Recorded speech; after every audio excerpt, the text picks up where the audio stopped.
Hello दोस्तों, मैंने Amazon से ये ब्रीज़ा पुल बाइक कार टॉय बाय किया है जिसका प्राइस है 200 रुपये। अगर आप भी इस कार को बाय करना चाहते हो तो मैंने इसका लिंक नीचे दे दिया है, आप उस लिंक पर क्लिक करके इसे बाय कर सकते हो। चलिए मैं आपको इसे ओपन करके दिखाता हूँ।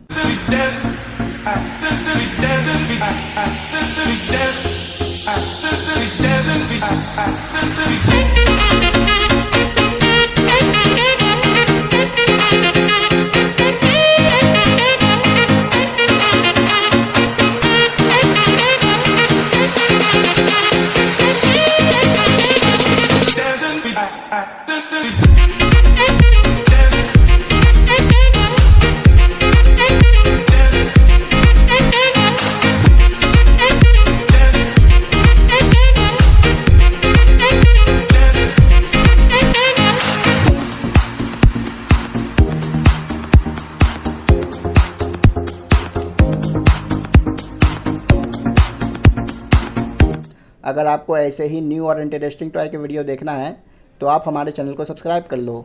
मैं मिलता हूँ आपसे नेक्स्ट वीडियो में न्यू टॉय के साथ। Thank you.